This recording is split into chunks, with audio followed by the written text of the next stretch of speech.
नमस्कार दोस्तों, मेरा नाम है गगन और स्वागत है आपका आज के वीडियो में, जहाँ पे मेरे पास में है फेस लिफ्टेड GLA मर्सिडीज़ की टेक्निकली सबसे कम दाम की SUV। तो अगर आप उन लोगों में से जिनको मर्सिडीज़ SUV चाहिए बट आपका बजट थोड़ा सा टाइट है, तो भैया इस गाड़ी जितना बजट जो है वो तो आपको लेना ही पड़ेगा, उतना तो रखना ही पड़ेगा। प्राइस लिस्ट जो है वो करंटली आप स्क्रीन पर देख ही पा रहे हैं और मेरा काम ये है कि क्या क्या बदला है और गाड़ी में ओवरऑल क्या क्या चीज़ें जो है अच्छी बुरी लग रही है उनकी बात करना। चलिए ओके, तो चाबी से शुरुआत करते हैं। चाबी में तो कुछ बदला नहीं है, क्योंकि बाद से बदलावों की करेंगे। तो चाबी की क्यों बात कर रहा हूँ मैं? चाबी के साथ में दो इंटरेस्टिंग चीज़ें आई हैं। ये हॉर्न इंटरेस्टिंग नहीं है। इंटरेस्टिंग चीज़ ये है कि अब आप चाबी जो है वो जेब में रखे आप यहाँ दबा के गाड़ी अनलॉक कर सकते हो। यहाँ रिक्वेस्ट सेंसर जो है वो ऐड कर दिया गया है। ऑल्सो आपको डिजिटल की भी मिली है, यानी कि फ़ोन जो है वो आप निकालो और मर्सिडीज़ मी ऐप जो है उसके थ्रू आप जो है डिजिटल की शेयर कर सकते हो किसी और के साथ में, वो गाड़ी चला सकता है। वो फीचर जो है वो भी यहाँ पे ऐड किया गया है। उसके बाद में क्या चेंजेस है? फ्रंट में चेंजेस हैं जो कि आपको यहाँ पे दिख ही पा रहे होंगे। सबसे पहली चीज़ जो है वो हेडलाइट के साथ में यहाँ पे है। हेडलाइट थोड़ी सी बड़ी दिखने लग गई है। पहले जो DRL ऊपर और नीचे से आया करती थी और यहाँ पे प्रोजेक्टर वाला जो सिस्टम था, वो रिफ्लेक्टर LEDs दे दी गई है। 4 दिखने के नंबर में बहुत सुंदर लग रही है। ब्राइट भी जो है काफ़ी वो हो गई है। AMG लाइन पैकेज है, इसीलिए ग्रिल जो है थोड़ी सी आपको अलग दिख रही है। जो रेगुलर प्रोग्रेसिव लाइन है उसकी भी ग्रिल बदली गई है, बट यहाँ MG लाइन में आप देख पा रहे हो यहाँ पे जो है एक फेक हेयर डैम टाइप की चीज़ जो है वो यहाँ दिखती है। हालांकि इस फेक हेयर डैम के इधर जो है एक एयर कर्टन सा बना हुआ है, वो सही है, उसमें हवा जो है हर पड़ जाती है। बट रिक्वेस्ट सेंसर भी जो है आप आगे देख पा रहे हो। 360 डिग्री कैमरा जो है वो ऐड किया गया है नया। जी हाँ, यहाँ पे ये देखो 360 डिग्री कैमरा जो है उसका मॉड्यूल यहाँ लगा हुआ है। फ्रंट में भी आप कैमरा देख ही पा रहे हो। पिछले वाले में आई थिंक आपको शायद याद होगा कि ये मॉड्यूल ही आता था, but 360 degree as a package आता था। बट यहाँ पे आप 360 डिग्री कैमरा जो है वो दे दिया गया है। किसी भी तरीके का चेंज व्हील्स में नहीं है। प्रोग्रेसिव लाइन वाला जो है उसके व्हील्स में चेंजेस है डिज़ाइन में, बट AMG लाइन के व्हील्स जो है ऐसे के ऐसे ही है, यही पहले आते थे, यही है। सेम टायर साइज़ भी है 235/50 R19 ये साइज़ रखी गई है। कंफर्टेबल और ऐसे टायर हैं जो कि फटेंगे कम, मतलब प्रोफाइल वगैरह वगैरह की वजह से इंडिया की जो रोड कंडीशन है, वरना मर्सिडीज़ के साथ में टायर फटने की प्रॉब्लम काफ़ी आती है। जिन लोगों ने रखी है उनको पता होगा। यहाँ पे आपके पास में फ्रंट विंडशील्ड में जो है ये एडास वगैरह का कैमरा आप ये देख पा रहे हो। एक चीज़ इसमें भी ऐड हुई है, वो अभी अंदर जाके इसकी बात करता हूँ। बट रियर में जो चेंजेस हैं उसकी बात करते हैं। कोई मेजर चीज़ नहीं है। आपके पास टेल लाइट जो है उसका चेंज यहाँ किया गया। बाकी बम्पर वगैरह जो है उसमें अभी भी 2 AMG लाइन जो अगर आप लोगे तो ये आपको देख पा रहे हो 2 एग्जॉस्ट, ड्यूअल टिप वाला एग्जॉस्ट जो है वो सिस्टम आपको दिख ही पा रहा है। और वो ड्यूअल टिप का एग्जॉस्ट जो है वो एक्चुअल में है भी ओरिजिनल, मतलब इधर भी है टिप और इधर जो है नहीं एक्चुअली इधर नहीं है। ओ शिट, सिर्फ एक नीचे ही है। ये तो मुझे नहीं पता था। मुझे लगता था इसमें ड्यूअल टिप आती, मतलब ये मुझे पता है कि इसमें एक्चुअली कुछ नहीं निकलता। ये जो आप देख पा रहे हो इसमें कुछ नहीं निकलता, बट इसके नीचे ओरिजिनल एग्जॉस्ट आता है। बट एक्चुअली एक ही आता है, सिर्फ इधर ही आता है। मैं एक बार फिर से कंफर्म कर लेता हूँ, क्योंकि ये तो मेरे लिए भी सरप्राइजिंग है। आप देख पा रहे हो यहाँ एग्जॉस्ट होगा एक नीचे और उस तरफ वो एग्जॉस्ट नहीं है। ओह नाइस ये तो बड़ी इंटरेस्टिंग चीज़ है। बट एनीवे ओवरऑल गाड़ी जो है वो छोटी दिखती है। उसके लुक्स वगैरह जो है वो थोड़े से छोटे हैं, क्योंकि मतलब ये एक सबसे बड़ी कमी है इस गाड़ी की कि ये दिखने में थोड़ी छोटी लगती है। AMG लाइन और इस कलर में तो फिर भी ठीक है, थोड़ा बड़ा फील दे रही है। वाइट कलर प्रोग्रेसिव लाइन में आप देखना ऐसा लगती है हैचबैक टाइप की चीज़ है, बट है नहीं हैचबैक। हैचबैक जो दूसरी है, ग्राउंड क्लियरेंस वगैरह डिसेंट है इसके साथ में। अंदर चलते हैं और क्या कुछ चीज़ें अंदर है उसकी बात करते हैं। चेंजेस क्या कुछ है? ऑब्वियस चेंज आप देख ही पा रहे हो, वो है यहाँ पे सेंटर कंसोल में। यहाँ पे पहले वो टच पैड आया करता था, जो कि मैं ऐसे भी अपने रिव्यू में मैंने बोला था कि यार ये कुछ खास काम का ऐसा फील जो है उसका बढ़िया आता नहीं है। और वो जो केबल है वो भी टच होने से परेशानी उसमें होती थी, बट वो यहाँ पे हटा दिया गया है। प्रॉब्लम ये है कि वो हटाया गया है तो स्पेस को कोई खास बढ़िया तरीके से यूटिलाइज़ नहीं किया गया है। मतलब यहाँ पे एक ट्रे टाइप जगह दी जरूर गई है, बट उसको एक्चुअली डीप स्टोरेज बनाया जा सकता था, बट वो नहीं किया गया है। यहाँ जो बरकरार रही है चीज़ वो dynamic mode, volume control mode और पार्किंग कैमरा जो है 360 डिग्री, उसका एक शॉर्टकट जो है वो यहाँ पे आपको दे दिया गया है। तो वो चीज़ जो है आप यहाँ पे जब करोगे तो आप देख सकते हो यहाँ पे जो है आपके पास में 360 डिग्री कैमरा जो है देख ही पा रहे हो। उसके बाद में इसको मैं करता हूँ बंद। यहाँ वॉल्यूम नॉब वगैरह है ही। एक और चीज़ जो है वो बदली गई है, जो कि है स्क्रीन के अंदर। स्क्रीन वगैरह वैसे ही है, छोटी ही यहाँ आपको लगेगी अगर आपने बड़ी मर्सिडीज़ की स्क्रीन देख ली हो। बट MBUX सिस्टम जो है उसको अपडेट किया गया है। उसमें काफ़ी सारे फीचर्स जो है वो नए ऐड किए गए हैं। एक ऑफ रोड मोड गाड़ी में बाय डिफ़ॉल्ट आता है, तो वो स्क्रीन जो है लोड क्यों नहीं, हाँ ये स्क्रीन जो है मल्टीपल चीज़ें आपको दिखाती है। सेम टाइप की चीज़ें जो है MID में भी आप यहाँ देख सकते हो। और ये आ गया है एप्पल कारप्ले, जो आप यहाँ पे देख पा रहे हो।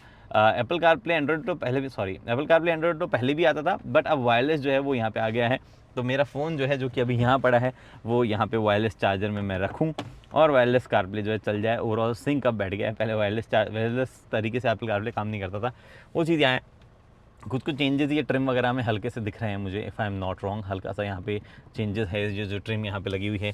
AMG लाइन में मैं बैठा हूँ, इस वजह से आपको कई जगहों पे रेड एक्सेंट्स दिख पा रहे होंगे, यहाँ सीट पे, और स्टीयरिंग वगैरह पे जो है AMG एक्सेंट्स है। स्टीयरिंग से याद आया कि स्टीयरिंग में भी एक्चुअली बदलाव है।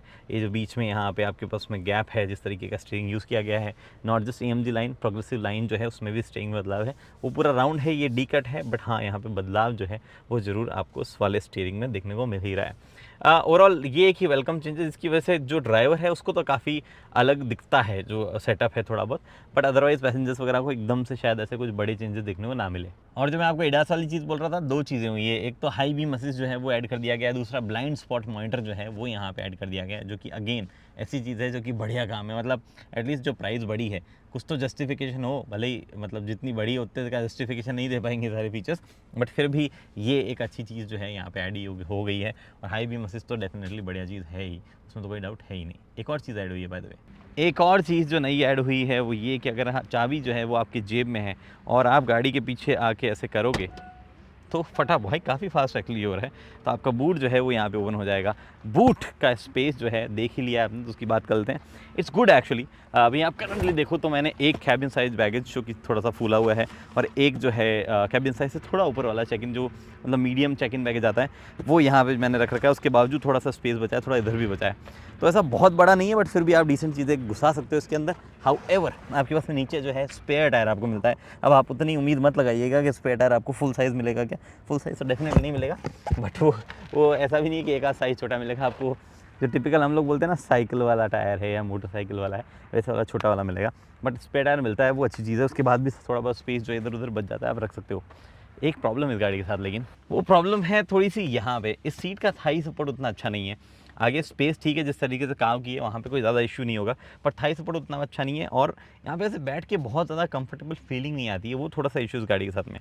रियर में कोई भी आपको टेम्परेचर कंट्रोल सिस्टम नहीं दिया गया, 2 वेंट जरूर दिए गए हैं, स्पेस भी दिया गया है, और यहाँ पे आपके पास 2 टाइप सी भी दी गई है, तो मोबाइल चार्ज कर सकते हो, एमिनिटीज़ के नाम पे वो सब चीज़ें जरूर दी गई है। एल्कंटारा और लेदर दोनों चीज़ों का इस्तेमाल जो यहाँ पे किया गया है।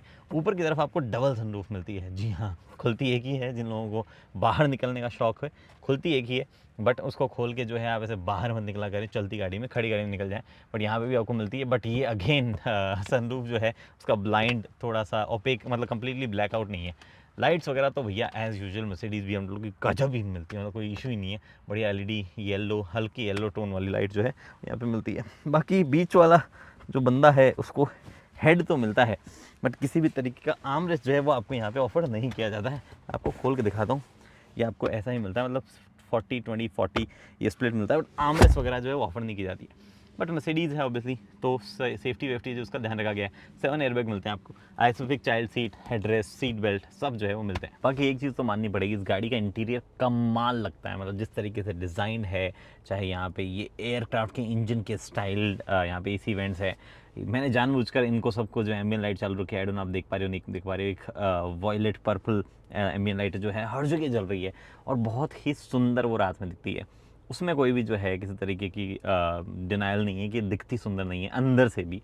बाहर से तो चलो लुक्स आपके अलग हो सकते हैं, अंदर से आप ये लाइट अप्रिशिएट करोगे। अभी मैं आपको चेंज करके नहीं दिखाता, वरना मल्टीपल कलर, मल्टीपल जोन जो है लाइट्स के आते हैं, बहुत ही सुंदर वो लगते हैं, कोई भी डाउट उसमें नहीं है। इफेक्ट्स नाम की एक और चीज़ आती है, जो कि हाँ, क्लाइमेट चेंज करने पर भी लाइट चेंज, जैसे मैंने क्लाइमेट डाउन किया है ब्लू, और अप किया है तो रेड जो हो रहा है, बहुत ही सुंदर भाई। ओके जी, फॉर अ चेंज मैं सिटी से शुरुआत करता हूँ, और आज हम एर्गोनॉमिक्स वगैरह, विजिबिलिटी वगैरह से पहले राइड क्वालिटी की बात करते हैं, क्योंकि यूजुअली मर्सिडीज़ को एसोसिएट किया जाता है कि भैया बढ़िया राइड क्वालिटी। यार ये देखो, कांच बंद करके चला रहे हैं, कांच बंद करके नहीं चलाना चाहिए सिटी में। इनफैक्ट कांच को सही से लाइन करके चलाया करो। एनीवे, तो राइड क्वालिटी वगैरह कैसी है, यहाँ पे थोड़े से ना ख़राब पैचेस आते हैं, तो उस वजह से मैंने कहा चलो एसोसिएट किया ही जाता है राइड क्वालिटी के साथ, तो उसकी बात कर लेते हैं पहले। राइड क्वालिटी अच्छी है, लेकिन आपको ये जो ख़राब पैचेस हैं, इन पे जो सस्पेंशंस में आवाज़ आती है वो सुनाई देगी, जो कि हमने ऑब्ज़र्व किया है कि Audi Q3 में नहीं आती है। इनफैक्ट BMW X1 में भी कम आती है, आती तो है उसमें भी, बट थोड़ी सी कम आती है। जो इसके 2 मेन कॉम्पिटिशन है गाड़ियाँ जिनसे, उनकी मैं यहाँ पे बात कर रहा हूँ। उसके बाद में बात ये है कि क्या ओवरऑल जो मतलब आपको झटके वटके जो है वो नहीं आने देता है। थोड़ा सा सीट अगर थोड़ी और ज़्यादा बेटर हो जाती इन टर्म्स ऑफ कंफर्ट तो शायद कई लोग अप्रिशिएट करते, बट मुझे वो अच्छी लगती है क्योंकि वो एकदम फिट मेरे लिए परफेक्ट बैठती है। 5-8 इंच का मैं हूँ, ज़्यादा मोटा वोटा नहीं हूँ मैं, बीच का मान लो आप, और एकदम सही से होल्ड करती है और ऐसे मस्त स्पोर्टी टाइप फीलिंग जो है वो इन सीट्स में आती है, तो वो मेरे को जो है थोड़ा सा बढ़िया लगता है। एनीवे उसके अलावा जो है ओवरऑल जो चीज़ें हैं कंफर्ट वाइज, जो एर्गोनॉमिक्स वगैरह है, उसमें कोई शिकायत नहीं है। थोड़ा बहुत ये वाला एरिया क्रैम्प लग सकता है अगर आपकी हाइट ज़्यादा है, मतलब लेट्स से 6 फुट से ज़्यादा है, तो फिर थोड़ा सा एरिया क्रैम्प लग सकता है इधर इधर वाला। बाकी कोई भी ऐसा डिस्कम्फर्ट मेजर जो है वो आपको नहीं आने वाला है। इनफैक्ट थाई सपोर्ट वगैरह सब एडजस्टमेंट जो है वो आपको यहाँ सीट से मिलता ही जाता है। मे बी हाँ 6 फुट के आप हो तो थाई सपोर्ट थोड़ा ज़्यादा आप चाह सकते हो, अदरवाइज तो कोई ऐसा चीज़ है नहीं। उसके बाद में क्या चीज़ है, उसके बाद में भैया बात ये है कि वापस आते हैं अपने वाले रेगुलर वाली चीज़ पे कि एर्गोनॉमिक्स और विजिबिलिटी वगैरह कैसी है। ऑनेस्टली विजिबिलिटी बढ़िया है गाड़ी की, चाहे वो ए पिलर ले लो, चाहे आप या IRVM ORVM थोड़े छोटे जरूर लग सकते हैं, और कोई भी इशू ऐसा जो है वो विजिबिलिटी वाइज उसमें नहीं है। प्लस अब ब्लाइंड स्पॉट मॉनिटर जो है वो भी आने लग गया है, तो कोई भी इशू जो है अगेन वहाँ पे आपको नहीं होने वाला है। 360 डिग्री कैमरा जो है वो आता है, तो एनहांसमेंट जो है विजिबिलिटी के मल्टीपल तरीक़ों से हो ही जाता है। उसके बाद में एर्गोनॉमिक्स वगैरह मैंने सीट वाले आपको बता ही दिए, लेकिन यहाँ हर जगह रीच करना जो भी आसान है, ठीक है वो पैड हट गया है यहाँ से, वैसे भी वो ऑनेस्टली मैं तो उससे यूज़ टू नहीं हो पा रहा था, तो ये स्क्रीन जो है यहाँ पे थोड़ी दूर रह जाती है, बट ऐसा नहीं है कि आप एज पे पहुँच नहीं सकते, आप कंफर्टेबली बिना सीट से आगे आए जो है वहाँ तक पहुँच सकते हो, उसमें कोई इशू नहीं है। और मेन कंट्रोल्स अभी भी AC से रिलेटेड जो भी हैं वो सारे के सारे यहाँ फिजिकल तरीके से दिए गए हैं, which I absolutely love. Thank you Mercedes इनको ऐसे ही रखने के लिए, इनकी जगह पूरा डिजिटल नहीं होने के लिए, अदरवाइज वो थोड़ा सा डिस्ट्रैक्टिंग होता ही है। उसके बाद में क्या बात है भैया, ये एंट्री है एग्जिट है, इस पर कुछ लिखा हुआ ही नहीं है एक्चुअली, ना ही मार्किंग प्रॉपर है, मे बी शायद दोनों ही उस तरीके से बना हुआ है। ये देखा आपने, ईगरनेस देख रहे हो आप इस पर्टिकुलर इंजन की आगे जाने की। उसके बाद इंजन वगैरह की ही बात कर लेते हैं। 160 bhp की पावर और 270 न्यूटन का टॉर्क जो है वो निकलता है 1.3 लीटर वाले पेट्रोल इंजन से, जो कि मैं अभी नहीं चला रहा हूँ, बट मैंने चलाया है पिछले वाले में। ऑनेस्टली वो इंजन ना बस ऐसे लगता है कि एडुकेट पावर है, मतलब ऐसे थोड़ी सी और ज़्यादा होनी चाहिए थी। आप जो है उस बॉर्डर लाइन पावर पे जी रहे हो, ऐसा लगता है थोड़ा सा और better probably for luxury car होना चाहिए था। बट 4 लोग बैठ के भी आप चलोगे तो कभी भी आपको ऐसा नहीं लगेगा अंडर पावर्ड है। ये चीज़ मैंने ए क्लास जब चलाई थी हमने गोवा में, आई थिंक मैंने चलाई थी, तब भी मैंने बोला था कि वो बस ऑलमोस्ट बॉर्डर लाइन है कि हाँ इस गाड़ी के लिए इतनी पावर आपको एक्सपेक्टेड थी और वो मिल गई है। It's not like luxury car जिसमें एक्स्ट्रा पावर हमेशा आपको फील होती है, वैसा फीलिंग नहीं है। वैसी फीलिंग इस इंजन में ज़रूर है। 2 लीटर का ये डीजल इंजन जो है वो 4मैटिक के साथ में भी आता है अगर आपको लेना हो तो। बाय द वे ये एकमात्र ऑप्शन है सेगमेंट में जिसमें आपको ऑल व्हील ड्राइव सेटअप मिलता है डीजल में, अदरवाइज आपको नहीं मिलता है। If I am not wrong, हाँ शायद नहीं मिलता है, अभी तो को नहीं मिल रहा है, पहले मिलता था अब नहीं मिल रहा है। तो ये जो पर्टिकुलर चीज़ यहाँ पे है, ये इंजन जो है बढ़िया है, आपको 190 bhp की लगभग पावर, 180 समथिंग, और 400 न्यूटन मीटर का टॉर्क जो है मिलता है। अनलाइक पेट्रोल जिसमें 7 स्पीड DCT है, इसमें 8 स्पीड DCT है, जो कि लास्ट जनरेशन मतलब इस जनरेशन से आने लग गया था, प्री फेसलिफ्ट से आने लग गया था, और वो एकदम बढ़िया चीज़ें जो है काम करती हैं। हाँ वो DCT ट्रांसमिशन इनके टॉर्क कन्वर्टर जितना एकदम स्मूथ और हमेशा करेक्ट गियर में रहने वाला नहीं है। कभी कभार आप जब ओवरटेक करने जाओगे और आप एक्सीलरेटर पेडल प्रेस करोगे तो ये आपको ऐसे थोड़ा सा टाइम लेके जो है वो करेगा, मतलब लोअर गियर में जाएगा और फिर उसके बाद में आगे जाएगा, which can be corrected bye pedal shifter जो कि यहाँ दिए गए हैं। आई एम श्योर 8 स्पीड लोग ऐसा सोचते नहीं है आमतौर पे कि DCT जो है उसको स्लो कहा जाए और टॉर्क कन्वर्टर को फास्ट कहा जाए। ऑनेस्टली इनके टॉर्क कन्वर्टर गजब है, हमेशा सही गियर में जो है रहते हैं। फास्ट और स्लो की बात हो रही हो तो 0 to 100 जो है 8.9 सेकेंड्स में होता है पेट्रोल में, oil diesel is fast which is I think 7.5 second something में ही 0 to 100 वो कर लेता है। ऑब्वियसली 4x4 है तो आपको जो है ऑफ रोड ले जाने के बारे में भी जानना होगा। ऑफ रोड पैकेज आता है, I can actually change, dynamic mode में गया और हम यहाँ पे चले गए ऑफ रोड पैकेज में। एक्टिवेट ड्राइव प्रोग्राम, कई चीज़ें डिसेबल होती है आसपास जो सेंसर्स वगैरह है, और आपकी ऑफ रोड प्रोग्राम जो है वो शुरू हो जाता है, which shows you multiple information. यहाँ पे स्क्रीन जो है वो भी आती है ऑफ रोड स्क्रीन में अगर आपको ले जाना चाहते हो। एक्चुअली ये देखो ऑफ रोड स्क्रीन यहाँ आ गई, ये यहाँ पे जो है लग गई है। अब ऑब्वियसली ऐसा मोड में बहुत भयंकर चीज़ें चेंज नहीं होती, इलेक्ट्रॉनिक्स इस तरीके से काम करेंगे वो होती है, और मैक्सिमम स्पीड आपकी लिमिट हो जाती है 110 पे, उसके बियॉन्ड फिर ऑफ रोड मोड काम नहीं करता है। तो ये चीज़ें यहाँ पे है in terms of overall packaging, in terms of ride, comfort, 4x4 है तो उसमें क्या क्या मिल रहा है। सब बहुत केपेबल चीज़ नहीं है ऑब्वियसली, ग्राउंड क्लियरेंस वगैरह लग्जरी कार है, थोड़े से फ्रेजाइलनेस रहती है। हाँ वैसे लेके निकल मत जाना पहाड़ चढ़ाने बाकी ब्रेकिंग वगैरह इट्स ऑल गुड, मतलब उसमें कोई शिकायत जो है किसी भी नहीं है। स्टेबिलिटी भी बढ़िया है, हैंडलिंग भी एक्चुअली बढ़िया है इस गाड़ी की, जो कि एक अच्छी चीज़ है। स्टीयरिंग पकड़ने में भी अच्छा हो गया और ओवरऑल हैंडलिंग हाई स्पीड वगैरह वाली जो है वो भी बढ़िया हुई है। NVH जो है ना तो इसके पेट्रोल वाले के इतने बढ़िया है ना ही इसके बढ़िया है, मतलब for luxury car it's not good, but अगर आप किसी भी रेगुलर कार से कंपेयर करोगे तो एकदम साइलेंट वाइलेंट मामला चलता है। बढ़िया बात ये है इस गाड़ी की फ्यूल एफिशिएंसी जो है वो आपको ये पर्टिकुलर डीजल इंजन प्यार से, अगर आप हाईवे पे लेट्स से 90-95 समथिंग क्रूज कर रहे हो तो it will give you fuel efficiency of almost 19 kilometre पर लीटर। डीजल की बात करूँ मैं, जो कि ज़बरदस्त है। जी हाँ, 4MATIC के साथ में भी वो मिल जाएगा, बट पेट्रोल जो है उसमें थोड़ा सा ड्रॉप है, उसमें 16 तक की आपको फ्यूल एफिशिएंसी मिलेगी अगर आप 9500 के आसपास क्रूज कर रहे हो तो। अगर आप ज़्यादा करते हो तो ऑब्वियसली ड्रॉप होगी, बट सिटी में जो है ये आपको 13 के आसपास देगा, लेट्स से 12.5-13, और पेट्रोल जो है वो आपको 9 से लेके 10 के बीच में ही दे पाएगा अगर आप प्यार से चलाओगे तो। फ्यूल एफिशिएंसी वाला चक्कर ऑनेस्टली, अगर आप क्रूजिंग वगैरह करते भी हो हाईवे पे और आप सिटी में भी ज़्यादा चलाते हो तो लग्जरी कार के हिसाब से इसे good fuel efficiency I think, तो वो एक अच्छी बात इसके बारे में है ही। बाकी तो भैया क्या बचा, ऐसा कुछ है जो मैंने बाकी छोड़ दिया? I don't think so. बाकी सब बढ़िया काम कर रहा है, एसी वेसी परफॉर्मेंस। हाँ ये थोड़ा सा आती है ऐसे, मतलब अभी भी ट्रांसपेरेंट है थोड़ी बहुत और वो सब चीज़ें हैं, बट फिर भी कूलिंग वगैरह में यहाँ पे कोई शिकायत किसी भी तरीके की नहीं हुई। बाकी वायरलेस एंड्रॉइड टोटाबल कार पे वगैरह जो मैं बता रहा था वो सब बढ़िया चल ही रहा है। तो भैया बात ये है कि GLA जो है किसको लेनी चाहिए और किसको नहीं। तो मेरे को लगता है कि ऑनेस्टली अगर आप का बजट ऐसा है जो कि आपको GLC तक मूव नहीं करने दे रहा है, या X3 या Q5 पे मूव नहीं करने दे रहा है, और आपको सिर्फ GLA ही चाहिए, मतलब SUV ही चाहिए आई मीन, तो आप जो है GLA को कंसिडर कर सकते हैं। बट आपको ऑनेस्टली जो ऑप्शंस अवेलेबल है मार्केट में, स्पेशली Q3 और BMW X1, वो भी एक बार की देखनी चाहिए। रोड प्रेजेंस वगैरह जो है वो डेफिनेटली उन दोनों गाड़ियों की बेटर है, और लेट्स से एटलीस्ट X1 की तो बेटर है ही GLA के मुकाबले। GLA एक बढ़िया सोफिस्टिकेटेड पैकेज है, ओवरऑल फ्यूल एफिशिएंसी बढ़िया है, गाड़ी के अंदर इंटीरियर जो डिज़ाइन वगैरह है वो बहुत अच्छी है, स्पेस थोड़ी सी कमी है इसमें। साथ ही में अगर आपको प्रॉपर ऐसा ग्राउंड क्लियरेंस और 4x4 वाला पैकेज चाहिए तो ये आपको सूट ही कर पा रही है, बट इस प्राइस से थोड़ा सा आगे जाने पर आपको जो है सेडान्स भी अच्छी खासी अवेलेबल होने लग जाती है।